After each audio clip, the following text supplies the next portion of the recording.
Break के बाद एक बार फिर स्वागत है महासंग्राम में। लगातार हम सुबह 7 बजे से चुनाव के ताजा अपडेट, दिल्ली विधानसभा चुनाव के ताजा अपडेट, मिल्कीपुर उपचुनाव के ताजा अपडेट आपको लगातार दे रहे हैं। साथ ही साथ वहां राजनीतिक दलों के प्रवक्ता और विद्वानों से इस पर चर्चा भी कर रहे हैं, बयानों का विश्लेषण भी कर रहे हैं और एक एक करके जो सीटें हैं, हॉट सीटें दिल्ली की, उस पर भी बातचीत कर रहे हैं। एक बड़ी खबर आ रही है, दिल्ली से 1 बजे तक का मतदान प्रतिशत 33.31% वोटिंग हुई है सेंट्रल दिल्ली में, 29.74% वोटिंग, ईस्ट दिल्ली में 33.66% वोटिंग हुई है। यानी कुल अगर जो देखा जाए तो नई दिल्ली में 29.89% वोटिंग, नॉर्थ दिल्ली में 32.44% वोटिंग, नॉर्थ ईस्ट दिल्ली में 39.51% वोटिंग हुई है। नॉर्थ वेस्ट दिल्ली में 33.17%, आगरा में 35.81% और साउथ दिल्ली में 32.67% वोटिंग हुई है। ये लगातार हम आपको बता रहे हैं। साउथ ईस्ट दिल्ली में 32.37%, साउथ वेस्ट दिल्ली में 35.44%, वेस्ट दिल्ली में 35.44% वोटिंग हुई है। तो ये 1 बजे तक के हमने आपको आंकड़े बताए हैं कि कुल दिल्ली में 33.31% मतदान हुआ है। 1 बजे तक 33.31% मतदान हुआ है।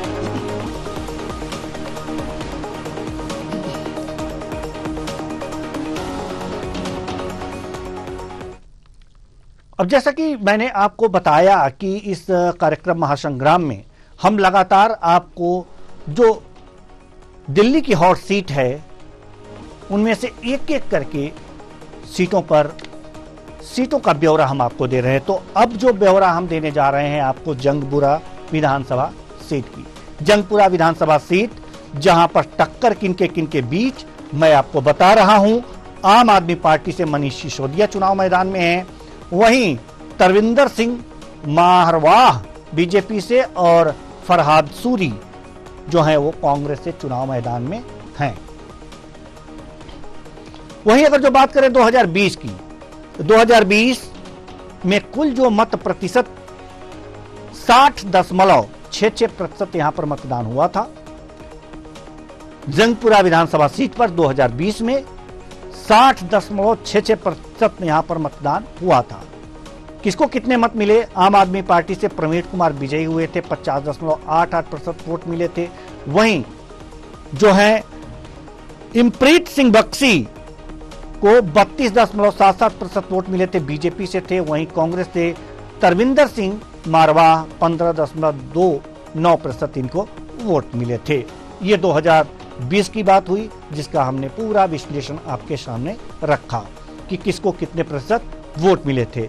अब 2025 की बारी है, तो वो 2025 में कितने प्रतिशत वोट मिलेंगे ये तो बाद में बताएंगे, लेकिन 2015 में कितने प्रतिशत वोट मिले थे ये बता दे रहे हैं। 64.30% कुल मतदान हुआ था 2015 में। प्रवीण कुमार यहां आम आदमी पार्टी से विजयी हुए थे, 48.11% इनको वोट मिले थे। मनिंदर सिंह धीर बीजेपी से थे, 25.71% इनको वोट मिले थे।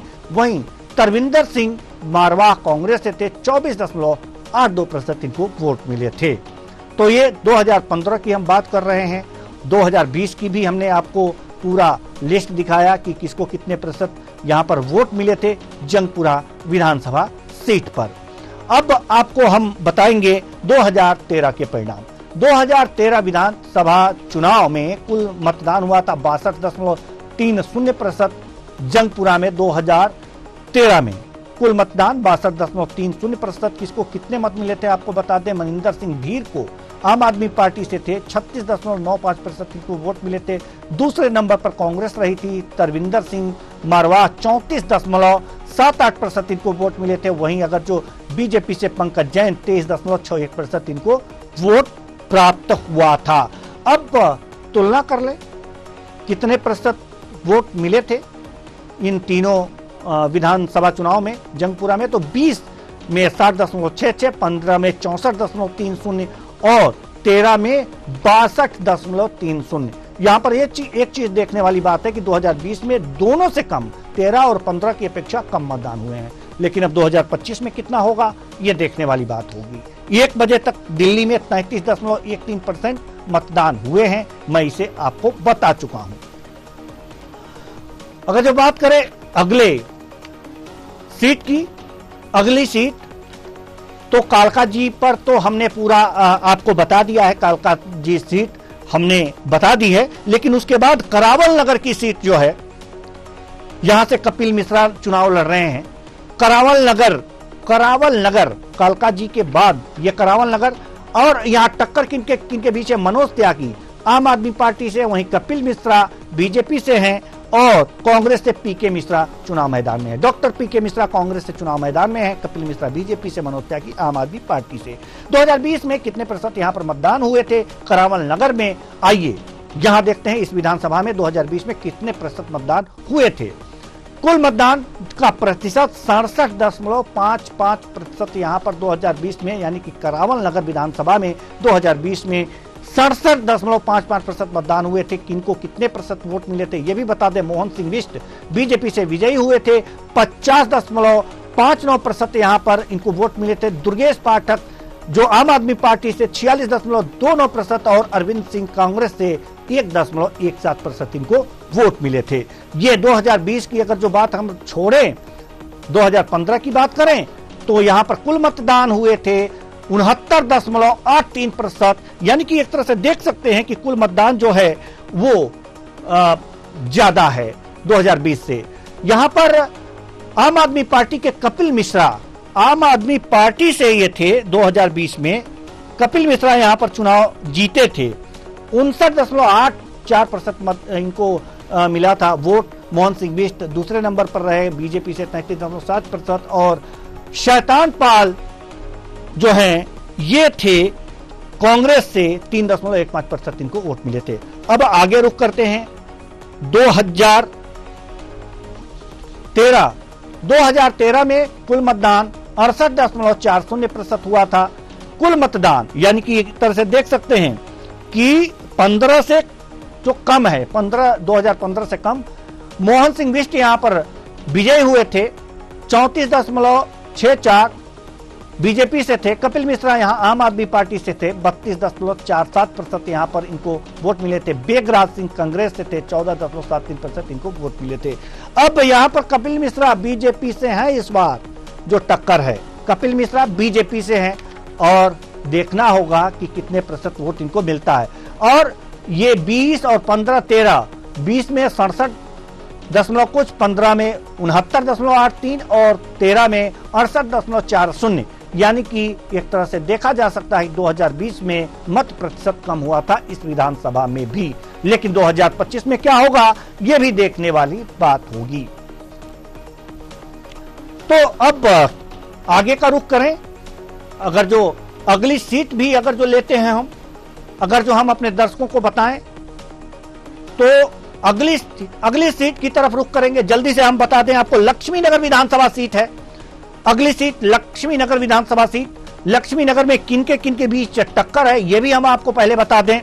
आम आदमी पार्टी से है बीबी त्यागी, और बीजेपी से है अभय वर्मा, कांग्रेस से है सुमित शर्मा। इन तीनों में टक्कर है। आप देख सकते हैं बीबी त्यागी आम आदमी पार्टी, अभय वर्मा बीजेपी और सुमित शर्मा कांग्रेस से चुनाव मैदान में हैं। 2020 में क्या स्थिति रही, कितने प्रतिशत मतदान हुए ये भी जल्दी हम आपको दिखा दें। तो कुल मतदान 61.74% इस विधानसभा लक्ष्मी नगर में हुआ था 2020 में, और किनको कितने प्रतिशत मत मिले ये भी हम आपको बता देते हैं। बीजेपी यहां पर विजयी रही थी, अभय वर्मा यहां से चुनाव जीते थे, 48.04% इनको वोट मिले थे। दूसरे नंबर पर आम आदमी पार्टी नितिन त्यागी थे, 47.40% इनको वोट मिले थे। वहीं कांग्रेस से हरिदत्त शर्मा 3.56% वोट मिले थे। वहीं अगर जो 2015 की बात करें, 2015 में क्या हुआ था, क्या स्थिति थी, मतदान हुआ था 67.23% यहां पर मतदान हुआ था लक्ष्मी नगर विधानसभा में 2015 के चुनाव में। यहां पर आम आदमी पार्टी के नितिन त्यागी विजयी हुए थे, 42.54% इनको वोट मिला था। वहीं अगर जो बात करें बीजेपी से बीबी त्यागी दूसरे स्थान पर 39% वोट मिला था। कांग्रेस से जो हैं वो थे डॉक्टर अशोक कुमार वालिया 17.26% इनको वोट मिले थे। अगर जो 2013 की बात करें, अब जल्दी से अगर जो रुख करें, तो जहां पर 2013 में जो वोट मिले थे, कुल 2013 में वोट पड़े थे कुल इस विधानसभा में 64.70% यहां पर वोट पड़े थे 2013 में लक्ष्मीनगर विधानसभा चुनाव पर। और यहां पर विजयी आम आदमी पार्टी के विनोद कुमार बिन्नी हुए थे और इनको 36.41% वोट मिले थे। कांग्रेस दूसरे स्थान पर थी। डॉक्टर अशोक कुमार वालिया 29.85% वोट पाए थे। अभय कुमार वर्मा यहां बीजेपी से तीसरे स्थान पर थे 28.63% वोटों के साथ। तो ये लक्ष्मीनगर विधानसभा सीट। जैसे ही हमारे मेहमान जुड़ेंगे, तो हमारे मेहमान जुड़ चुके हैं, इसलिए हम अगली सीट की तरफ रुख नहीं करेंगे और जो हमारे मेहमान हैं उनसे आपका परिचय करा दें। हमारे साथ जो मेहमान जुड़े हुए हैं उनसे आपका परिचय कराना है। शिव सिंह भारती जी, प्रवक्ता बीजेपी, बहुत बहुत स्वागत है आपका हमारे इस कार्यक्रम में। संजीत विश्वकर्मा जी, प्रवक्ता आम आदमी पार्टी, आपका भी बहुत बहुत स्वागत है हमारे इस कार्यक्रम में। चंचल यादव जी, प्रवक्ता सपा, आपका भी बहुत बहुत स्वागत है हमारे इस कार्यक्रम में। चंचल जी, आपका नाम हम पहले भी जो अन्य प्रवक्ता सपा से जुड़े थे गलतीवश हम नाम ले लिए थे, तो उन्होंने याद दिलाया कि मैं चंचल यादव नहीं हूं। तो चलिए, भरत सिंह जी, प्रवक्ता कांग्रेस, बहुत ही वरिष्ठ प्रवक्ता हैं और बहुत ही अच्छी तरीके से अपने पार्टी का पक्ष रखते हैं। बहुत बहुत स्वागत है आपका हमारे इस कार्यक्रम में। दिलीप यशवर्धन जी, राजनीतिक विश्लेषक, हमारे साथ जुड़े हुए हैं। बहुत बहुत स्वागत है हमारे इस कार्यक्रम में। दो विश्लेषण आपको करना होगा, एक तो मिल्कीपुर का और दूसरा आप दिल्ली विधानसभा जो चुनाव हो रहे हैं उनका। कुल मिलाकर के अगर जो देखें मत प्रतिशत के हिसाब से, तो छोड़िए मत प्रतिशत के हिसाब से क्या देखा जाए, अब जब लास्ट आएगा तो मत प्रतिशत के हिसाब से उस पर विश्लेषण किया जाएगा। लेकिन आरोपों का दौर जारी है। काम की जहां तक बात हो रही है, काम अगर जो अभी संजय राउत जी ने भी एक बयान दिया था, उन्होंने कहा कि केजरीवाल जी को जीतना चाहिए काम के आधार पर, लेकिन बीजेपी में जादू है, वो जीत जाती है। ये संजय राउत जी ने बयान दिया था। अगर आप कहेंगे तो जरूर सुनवा देंगे, लेकिन इससे पहले सुनवा चुके हैं तो हम समय खराब करना नहीं चाहते, जल्दी जल्दी आप लोगों से विश्लेषण, आपकी राय लेना चाहते हैं। तो शिव सिंह भारती जी, प्रवक्ता बीजेपी, जादू की छड़ी है आप लोगों के पास, ऐसा संजय राउत जी कह रहे थे। काम तो केजरीवाल जी ने किया है, जीतना उनको चाहिए, लेकिन पता नहीं कौन सी जादू घुमा देते हैं आप लोग, जीत जाते हैं। जादू, कौन सा जादू? शिव जी। जादू तो जनता करती है जी, और जादू की छड़ी जो है जनता के पास। भारतीय जनता पार्टी के पास कोई जादू की छड़ी नहीं है। भारतीय जनता पार्टी के पास है तो विकास है, और विकास के नाम पर भारतीय जनता पार्टी जनता चाहती है। और जब जनता को तय करना है कि किसको चुनना है, अगर आप भ्रम की राजनीति करेंगे, आप झूठ की राजनीति करेंगे, आप छलावे की राजनीति करेंगे, तो निश्चित रूप से मानिए कि जनता अगर समझेगी, देर में समझ कर लेती है। जैसे लोकसभा में हुआ, उसके बाद हरियाणा और उत्तर प्रदेश को चुनाव में जनता समझी, जनता ने समझा और जनता ने पुनः भारतीय जनता पार्टी को अपना समर्थन दिया। निश्चित रूप से मानिए कि भारतीय जनता पार्टी जनता के द्वारा चुनी हुई पार्टी है, जनता ही उसको चुनकर सरकार बनाती है। और मैं तो आपके चैनल पे आया हूं तो सबको मैं प्रणाम करता हूं, और मैं अभी जो चूंकि समय बचा हुआ है, मैं आपके समस्त न्यूज आवर के दर्शकों से आग्रह करूंगा कि अभी समय है, जो लोग घर से नहीं निकले वो निकले और वोट डाल ले जाए। जी बिल्कुल, ये होना भी चाहिए। चलिए, जादू की छड़ी जनता के पास है, न कि बीजेपी के पास, और जनता जो है वो जो बटन दबाती है उससे जादू निकलता है और विजय होती है। तो ये छड़ी जनता के पास है। संजीत विश्वकर्मा जी, प्रवक्ता आम आदमी पार्टी, जादू जनता के पास है। वो जादू इस बार चल पाएगा? चौथी बार जीत पाएंगे? सरकार बना पाएंगे क्या? बड़े आरोप लगे हैं आप लोगों पे। संजीत विश्वकर्मा जी, आपसे सवाल है। चलिए, संजीत विश्वकर्मा जी तक हमारी आवाज़ नहीं पहुंच पा रही है, तो हम रुख करेंगे भरत सिंह जी की तरफ। बहुत ही वरिष्ठ प्रवक्ता हैं और बहुत अच्छी तरह से अपनी पार्टी का पक्ष रखते हैं। दिल्ली के चुनाव में कांग्रेस कोई अहम रोल नहीं देखा जा रहा है, लेकिन ये भी माना जा रहा है कि कुछ ऐसा भी हो सकता है कि कांग्रेस कुछ विशेष कर सकती है। बड़ी दुविधा की स्थिति है। टक्कर आम आदमी पार्टी और बीजेपी में माना जा रहा है, लेकिन कांग्रेस भी अपना दमखम दिखाने के लिए उत्सुक है। क्या लगता है, कुछ चमत्कार होगा? देवेंद्र जी, देखिए, आपके सब बातों में ही दोनों चीज है। आप एक तरफ कह रहे हैं कि दम दिखाएंगे कि नहीं दिखाएंगे, और दूसरी तरफ आप कह रहे हैं कि दम है। तो मुझे ऐसा लगता है कि जो है दोनों बातें एक साथ कह रहे हैं। जी, हम तो दुविधा में है, तो इसलिए कह रहे हैं ना। 10 सालों से, पिछले 2 से जिस आम आदमी पार्टी ने दिल्ली की जनता के साथ जो काम किया है, वो दिल्ली की जनता देख रही है। दिल्ली की जनता ये भी देख रही थी कि यमुना का क्या हाल है। दिल्ली की जनता ये भी देख रही है कि वहां पे जल कैसे मिलता है, कितना गंदा मिलता है। उस गंदे जल को पीने के लिए दिल्ली की जनता मजबूर है। दूसरी तरफ भाजपा की अगर बात करें तो पूरे देश में भाजपा किस तरह से अपना रंग रूप दिखा रही है, वो पूरा देश देख रहा है। महंगाई की बात हो, बेरोजगारी की बात हो, महिलाओं पे अत्याचार की बात हो, चाहे वो ओबीसी, एसटी, एससी क्या अपमान इस तरह से भाजपा के नेता रह रह के करते हैं, उसकी बात हो, तो भाजपा को भी देश की जनता देख रही है और अरविंद केजरीवाल को पिछले 10 साल से देख रही है। और अब उनको ये याद आ रहा है कि किस तरह से शीला दीक्षित जी ने पूरे दिल्ली को एक सपने सजाया और सजोया था, और किस तरह से दिल्ली को एक प्रगति की तरफ मोड़ा था शीला दीक्षित जी ने।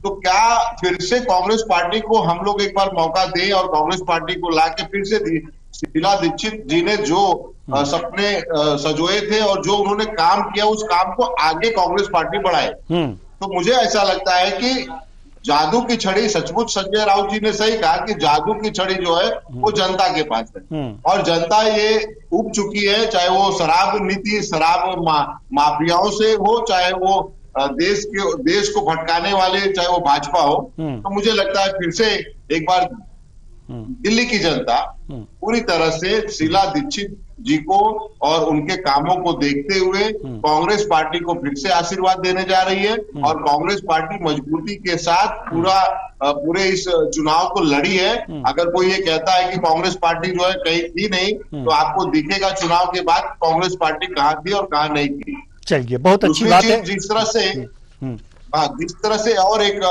विधानसभा पे जो बहुत ही हॉट सीट कहा जा रहा है, उत्तर प्रदेश वाला विधानसभा जी, मिल्की, इस तरह से कल अखिलेश यादव जी की रैली को फ्लॉप करने की कोशिश की गई, वो भी देश की जनता देख रही है। किस तरह से योगी की तानाशाही चल रही है, वो भी देश की जनता देख रही है। तो देश की जनता, और मुझे लगता है कि मिल्कीपुर की जनता इसका जो है बहुत ही माकूल और करारा जवाब देगी। जी, माकूल और करारा जवाब देगी। ठीक है, हम आएंगे आपके पास, लेकिन अब चंचल जी आपके पास लगातार आरोप लग रहे हैं। जब से चुनाव हुआ है, हम सुबह से ही बैठे हैं, लगातार सपा आरोप लगा रही है कि चुनाव निष्पक्ष नहीं हो रहे हैं, कुछ न कुछ गड़बड़ियां की जा रही हैं। 2 घंटे में 20 शिकायतें सपा ने दर्ज कराई हैं मिल्कीपुर में। तो सवाल मेरा वही है कि क्या लगता है आपको कि चुनाव ये जो हो रहा है निष्पक्ष नहीं हो रहा है? आप देखिए, भारतीय जनता पार्टी से निष्पक्षता की उम्मीद करना, आप समझिए कि सूरज को दीपक दिखाने जैसा है। सवाल ये है आज के समय में कि भारतीय जनता पार्टी जितनी भी संवैधानिक संस्थाएं हैं उसका लगातार दुरुपयोग करे, उसको कुचलने का काम कर रही है। बीजेपी का कभी भी लोकतंत्र में विश्वास ही नहीं रहा है। अगर मैं बता दूं, आज के समय में आपको सुन के आश्चर्य होगा कि किस तरीके से एसपी जो है आईडी कार्ड चेक कर रहा है। आप सोचो एक बार, कल्पना करो कि जो गांव का मतदाता एक पुलिस की वर्दी देख करके डरता है, वो एसपी बताओ जब जाके लोगों की आईडी चेक कर रहा हो इतने लाव लश्कर के साथ में, तो ये पूरा का पूरा प्रयास है कि लोग घर से वोट डालने के लिए कम निकलें। लेकिन समाजवादी लोग, अयोध्या के लोग, वो पूरी तरीके से मन बना चुके हैं इन भाजपाइयों को सबक सिखाने के लिए। मैं एक बात करना चाहता हूं, आज बीजेपी किस मुद्दे पे बात करना चाहती है, उसके पास कोई मुद्दा नहीं है।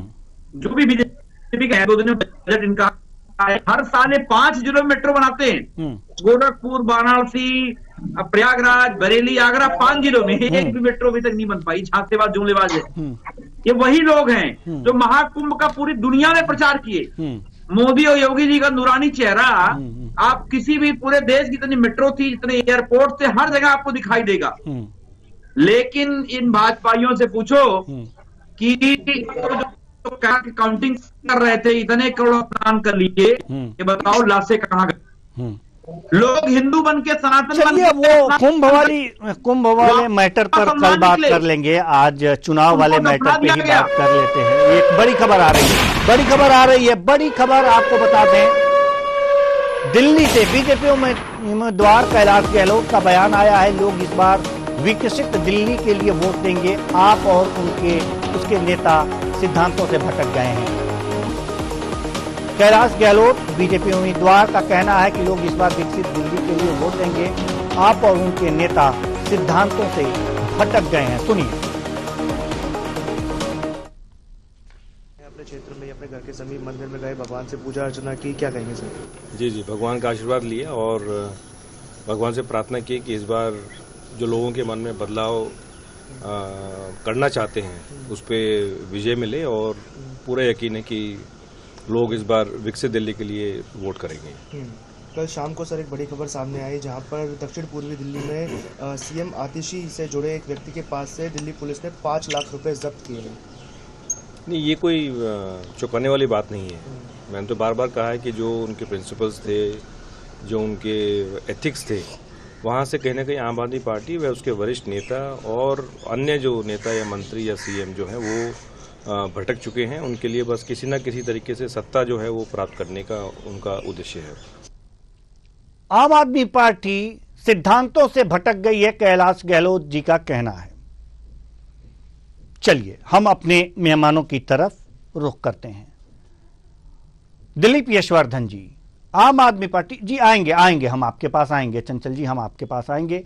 दिलीप यशवर्धन जी, बड़ी देर से हम उनके पास नहीं गए। आम आदमी पार्टी अपने सिद्धांतों से भटक गई है जी, ये कैलाश गहलोत जी कह रहे हैं। क्या लगता है कि वास्तव में सिद्धांतों से भटक गई है या सिर्फ आरोप है?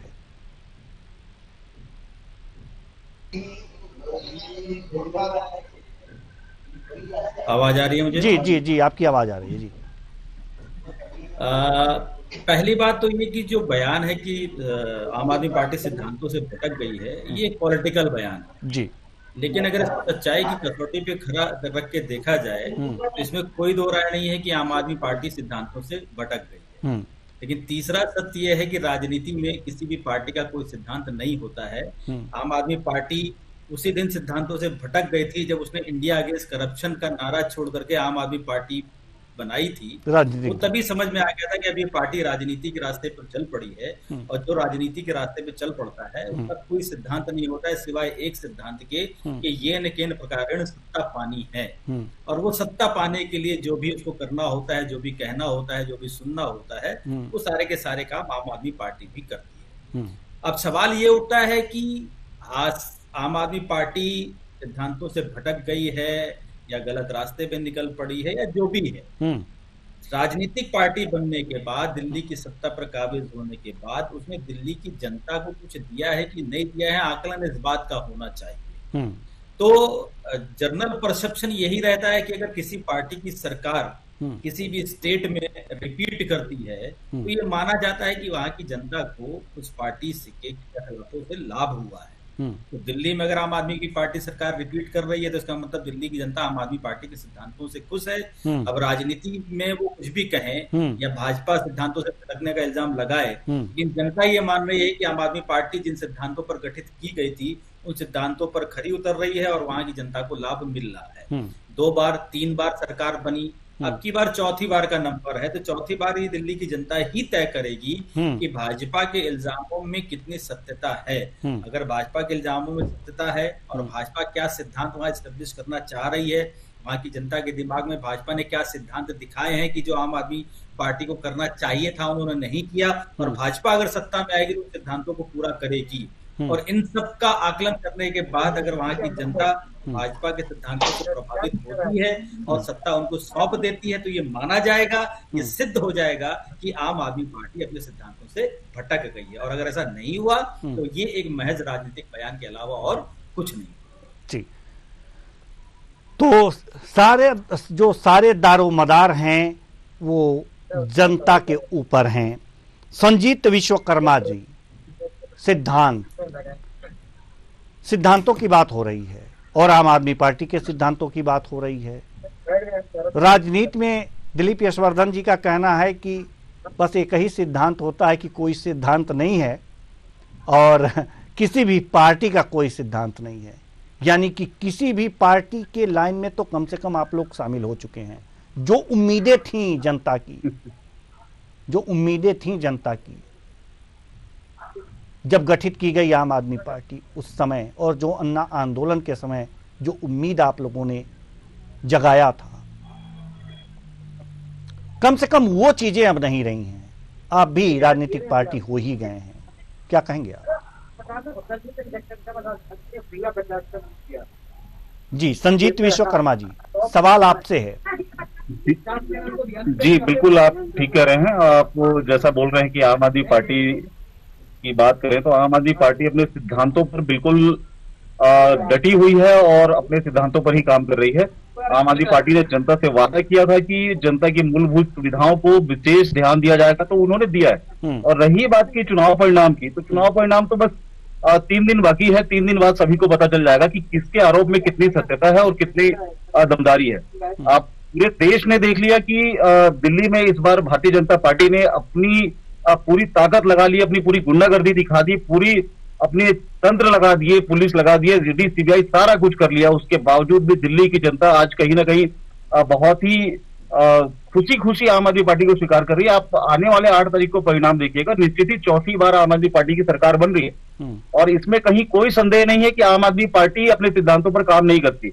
आम आदमी पार्टी ने हमेशा ही अपने सिद्धांतों पर काम किया है और अरविंद जी ने जितने वादे किए हमेशा पूरे किया है।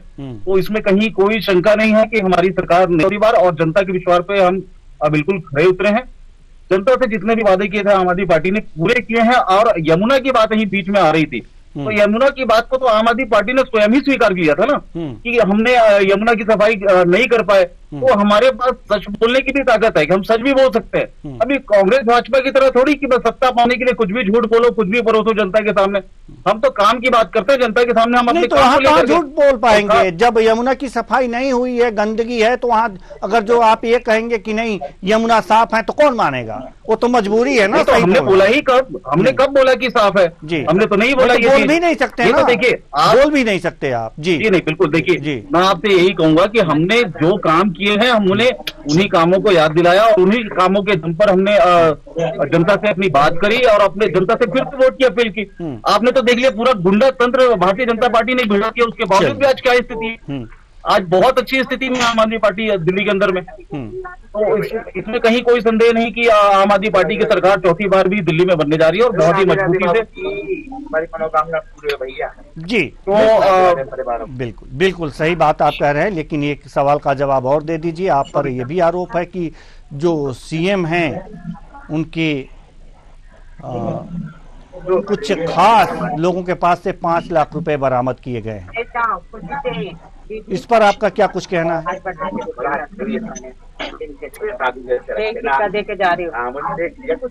चलिए, हमारे साथ शिव सिंह भारती जी हैं, प्रवक्ता बीजेपी जो है वो लगातार आरोप लगा रही है कि सिद्धांतों से भटक गई है। तो बीजेपी के क्या सिद्धांत हैं इस चुनाव में? बीजेपी की क्या सिद्धांत? भारतीय जनता पार्टी तो अपने एजेंडे पे क्लियर है।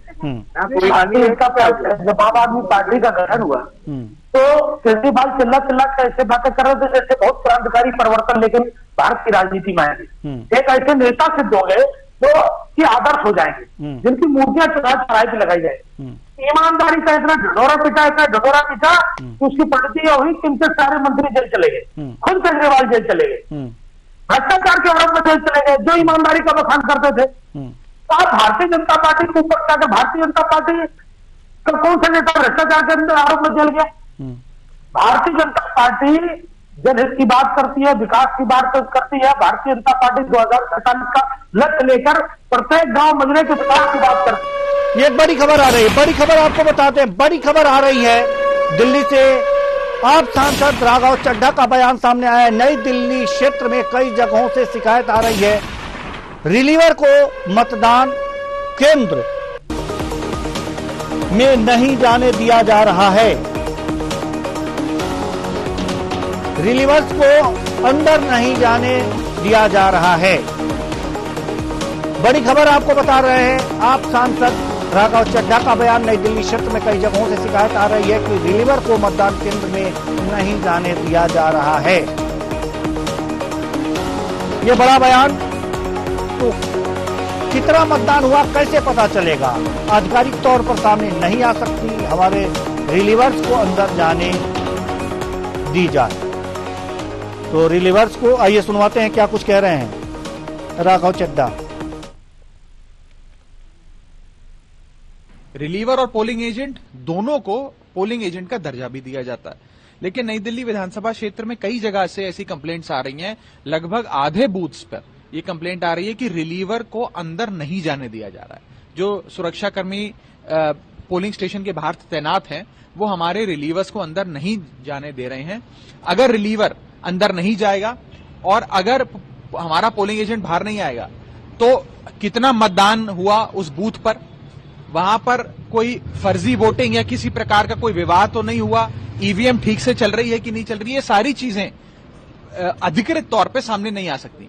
इसीलिए मैं सारे प्रशासन से ये मांग करने आया हूं। अभी जो डिस्ट्रिक्ट इलेक्शन ऑफिसर हैं उनसे भी हमारी बात हुई है, उनसे अनुरोध किया है कि हमारे रिलीवर्स को अंदर जाने की अनुमति दी जाए। रिलीवर और पोलिंग एजेंट दोनों को आ रही है दिल्ली से। आप नेता संजय सिंह का बयान आया है, वाल्मीकि समाज के नेताओं की गिरफ्तारी हो रही है, बीजेपी वाल्मीकि समाज से दुश्मनी क्यों निकाल रही है? तो आप नेता संजय सिंह का बयान, वाल्मीकि समाज के नेताओं की गिरफ्तारी हो रही, बीजेपी वाल्मीकि समाज से दुश्मनी क्यों निकाल रहे हैं? आइए सुनते हैं। पूरी दिल्ली में वाल्मीकि समाज के नेताओं को, वाल्मीकि समाज के लोगों को टारगेट करके गिरफ्तार किया जा रहा है। वाल्मीकि चौपाल के प्रधान उदय गिल जी को मंदिर मार्ग थाने में गिरफ्तार कर लिया गया। हरीश जी को साउथ एवेन्यू के थाने में गिरफ्तार कर लिया गया। मैं अमित शाह जी से और भारतीय जनता पार्टी से पूछना चाहता हूं, वाल्मीकि समाज से किस बात की दुश्मनी निकाल रहे हो आप? टारगेट कर करके आप गिरफ्तारी क्या कर रहे हैं? कितने लोगों को आपने, वाल्मीकि समाज के लोगों को आपने गिरफ्तार किया है? और इस अपमान और इस गुंडागर्दी का बदला वाल्मीकि समाज के लोग अपने वोट की ताकत से लेंगे। मैं लोगों से अपील करता हूं, हाथ जोड़कर विनती करता हूं, अपने अपने घरों से निकलें वाल्मीकि समाज के लोग। और उदय गिल जी की जो गिरफ्तारी हुई है, जो हरीश जी की गिरफ्तारी हुई है, जो दिल्ली के अलग अलग इलाकों में वाल्मीकि समाज के लोगों की गिरफ्तारी हुई है, उसका बदला अपने वोट की ताकत। तो अभी आपने सुना कि किस तरह से राघव चड्ढा और आम आदमी पार्टी के नेता संजय सिंह ने क्या बयान दिया है। दोनों के अलग अलग आरोप हैं। चुनाव में रिलीवर्स को अंदर नहीं जाने दिया जा रहा, और दूसरी बात संजय सिंह जी ने कहा कि वाल्मीकि समाज के लोगों की गिरफ्तारी हो रही है। चलिए हम इस पे चर्चा करेंगे, लेकिन थोड़ी सी चर्चा थोड़ी उत्तर प्रदेश की कर लें। उत्तर प्रदेश की चर्चा हम करेंगे। चंचल जी लग रहा है सो रहे हैं, जग जाइए, उठ जाइए। चंचल जी, मेरी आवाज़ आप तक जा रही है? चलिए, चंचल जी तक हमारी आवाज़ नहीं पहुंच पा रही है। भरत जी मुस्कुरा रहे हैं, हम आपके पास आना चाहेंगे। भरत जी, सवाल यहाँ पर यह है कि अगर उत्तर प्रदेश की दृष्टि से देखें, चलिए मेरी आवाज़ तो चंचल जी तक पहुँच गई, लेकिन भरत जी, उत्तर प्रदेश की दृष्टि से अगर जो हम देखें तो कांग्रेस मिल्कीपुर में कुछ खास नहीं कर पा रही है, लेकिन एक काम जरूर कर रही है कि जो इंडिया गठबंधन के अनुसार उनको चुनाव नहीं लड़ना चाहिए था, लेकिन बागी होकर भोला सिंह जी चुनाव लड़ रहे हैं। शायद नाम भोला सिंह जी ही है, वो चुनाव लड़ रहे हैं, कांग्रेस के नेता हैं। तो क्या माना जाए वहाँ पर कि अब गठबंधन नहीं है इस उपचुनाव में? एक बार फिर से दोहराएंगे, आवाज बराबर नहीं आ रही थी। जी, हम ये कहना चाह रहे थे कि मिल्कीपुर में कांग्रेस और सपा का क्या गठबंधन नहीं है कि आपके एक नेता, आपके मतलब कांग्रेस के एक नेता जो हैं वो चुनाव लड़ रहे हैं, जबकि बीजेपी और सपा से सीधी टक्कर है। तो अगर जो कांग्रेस से कोई चुनाव लड़ेगा तो ये तो सपा को कमजोर करने वाली बात हो जाएगी, इंडिया गठबंधन को कमजोर करने वाली बात हो जाएगी। नहीं, देखिए ऐसा नहीं है। सपा अपनी अलग एक पार्टी है, उसकी अपनी एक राजनीतिक हैसियत है, रसूख है। उसी तरह से कांग्रेस पार्टी की अपनी एक राजनीति है, राजनीतिक हैसियत और रसूख हर पार्टी को होती है, और हर पार्टी को आगे बढ़ने का मिलना चाहिए। समाजवादी पार्टी जिस तरह से दिल्ली में केजरीवाल जी को समर्थन दे रही, तो हमने थोड़ी नहीं ये कहा कि आप भाई समर्थन क्यों दे रहे केजरीवाल को, वो उनकी मर्जी हो सकती है, वो किसी को भी दे सकते हैं। लेकिन इंडिया गठबंधन जो बना है वो लोकसभा के चुनाव तक का एक गठबंधन है, और वो लोकसभा चुनाव में आपको दिख सकता है आगे भी। लेकिन जिस तरह से विधानसभा के चुनाव है, तो हर व्यक्ति को, हर पार्टी को अपनी ताकत तो बढ़ानी चाहिए। उसी हिसाब से वो अपने हर क्षेत्र में जहां जहां ऐसा लगता है कि यहाँ से हमारी हो सकती है, हमारी सीट आ सकती है, तो लड़ाया जाता है चुनाव। लेकिन जिस तरह से उत्तर प्रदेश के मिल्कीपुर सीट पे जिस तरह से भाजपा हर तरह से सामदंड भेदभाव अपना के जीतना चाहती है, यह दिखाता है कि भाजपा किस तरह से विपक्षियों के खिलाफ अपनी तानाशाही रवैयों को अपना रही है। कल अखिलेश जी का जैसे जिक्र किया कि अखिलेश जी का कल वहां पे जब मीटिंग था, जहां पे सभा थी, उस सभा को खराब करने के लिए सारे प्रदेश के सारे गाड़ियों को डाइवर्ट उस तरफ कर दिया गया। तो ये दिखाता है कि वहां पर एक से भी योगी आदित्यनाथ सब कुछ करने के लिए तैयार है, डरे हुए हैं। तो मुझे मिल्कीपुर के लिए लगता है। और जहां तक रही बात दिल्ली के चुनाव की, तो दिल्ली के चुनाव में कांग्रेस पार्टी सभी सीटों पे बड़े जोरदार ढंग से लड़ रही है।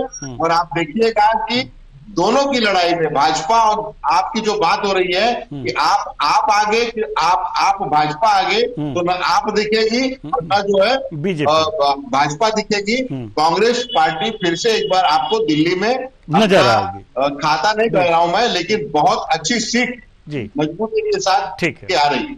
चलिए दिलीप यशवर्धन जी, हम आपके पास आना चाहेंगे। क्या लगता है कि जो कांग्रेस के उम्मीदवार मिल्कीपुर में चुनाव मैदान में हैं, वो क्या सपा को कमजोर कर रहे हैं? क्या लगता है? और दूसरी बात ये कि जो सपा मिल्कीपुर में बार बार ये कह रही है कि आरोप लगा रही है कि ये निष्पक्ष नहीं हो रहा है, ये हमारे साथ हो रहा है, तो क्यों ना चुनाव को निरस्त करने की ही मांग कर दे?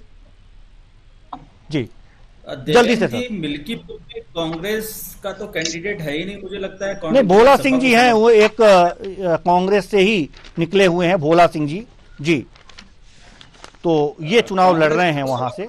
जी, पिछले अलायंस के चलते हुए। जी जी जी, बसपा ने अपना कैंडिडेट ही नहीं खड़ा किया। जी, बसपा ने नहीं किया है। जी, कांग्रेस का भी कैंडिडेट है नहीं, जहां तक मेरी जानकारी। जी जी, ठीक है। और बाकी जो रही बात की जो अनियमितताएं हो रही हैं, तो ये तो एक नॉर्मल सा इल्जाम होता है जो हर इलेक्शन में लगता है, स्पेशली बाई पोल्स में सत्ता के खिलाफ, प्रशासन के खिलाफ विपक्ष इल्जाम लगाती है। और अगर इन इल्जामों के ऊपर चुनाव को कैंसिल किया जाएगा तो इस देश में कभी कोई चुनाव हो ही नहीं पाएगा, क्योंकि ये चीजें हर बार हर चुनाव में होती ही होती बिल्कुल है। बिल्कुल। निष्पक्षता क्या होती है इसकी कोई परिभाषा नहीं है।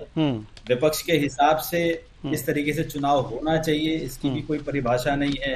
पक्ष क्या चाहता है इसकी भी कोई परिभाषा नहीं, किसी चीज की कोई परिभाषा नहीं है। राजनीति में मौके की तलाश रहती है कि जिस तरीके से इल्जामों को लगाया जा सके, और जाहिर सी बात है कि जो पार्टी सत्ता में होती है, प्रशासन पे इल्जाम लगाने का मतलब उस सत्ता के ऊपर, उस पार्टी के ऊपर इल्जाम लगता है, क्योंकि उन्हीं के द्वारा वो कंट्रोल किया जाता है।